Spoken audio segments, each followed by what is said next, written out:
বন্ধুসকল, খগেন শইকীয়া ইউটিউব চেনেললৈ আপোনালোক সকলোকে স্বাগতম জনাইছোঁ। শুই থকা শিয়ালে হাঁহ ধৰিব নোৱাৰে, কথাষাৰ চাগে সকলোৱে শুনি আহিছে। অৰ্থাৎ কাম নকৰাকৈ কোনো জীৱই সুখ ভোগ কৰিব নোৱাৰে। জীৱনত উন্নতি কৰিবলৈ হ'লে কষ্ট কৰিবই লাগিব। কৰ্মময় জীৱনৰ মূলধন হ'ল পৰিশ্ৰম। এই মূলধনক লৈ বা সাৰথি কৰি যেতিয়া মানুহে নিজৰ কামত মনোনিৱেশ কৰে, তেতিয়া সফলতাই জীৱনৰ দুৱাৰ টোকৰ মাৰে। কলম্বাছ, নেপোলিয়ন, হেনৰি ফৰ্ড এখেতলোকে ইয়াৰ উদাহৰণ। এখেতলোকৰ জীৱনৰ বাটত অশেষ ত্যাগ আৰু শ্ৰমৰ জৰিয়তে নিজে কৃতকাৰ্যতা হৈ জগতবাসীৰ সন্মুখত ইয়াৰ আদৰ্শ ৰাখি গৈছে। মানৱ জীৱন অসংখ্য সমস্যাৰে পৰিপূৰ্ণ। তাৰ মাজৰ চেক বুজি কাম কৰাজনেহে ফল অৰ্জন কৰিব পাৰে।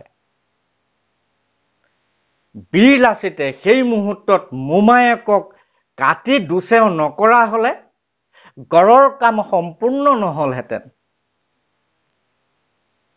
কিয়নো কাম কৰি থকাত ভাগৰ লাগিছে বুলি গোটেই মানুহ শুইহে আছিল।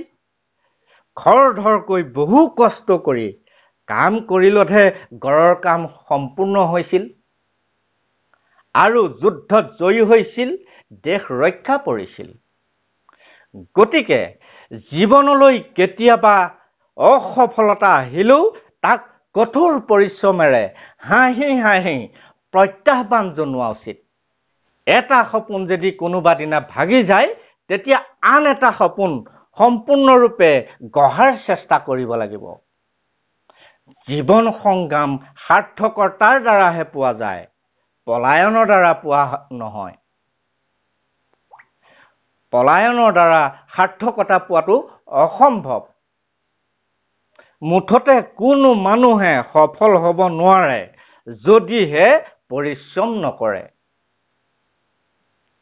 যাৰ মনৰ স্থিৰতা নাই, যি কৰ্তব্যক অৱহেলা কৰে আৰু যি বিপদক ভয় কৰে, তেওঁলোকে সদায় অকৃতকাৰ্যতাৰ সন্মুখীন হয়। কৰ্ম কৰিলে ভৱিষ্যতৰ সুফল পোৱা যায়।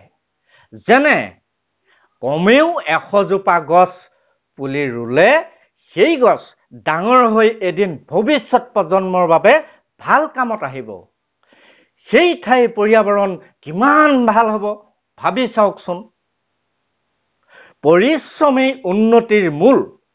গোটেই জীৱন উন্নতিৰ পথত আগুৱাবলৈ হ'লে পৰিশ্ৰম কৰিবই লাগিব। নহ'লে হাতত থকা সম্পত্তিখিনিও হেৰুৱাব লাগিব। নহয়নে বাৰু? ভাবি চাওকচোন। ধন্যবাদ।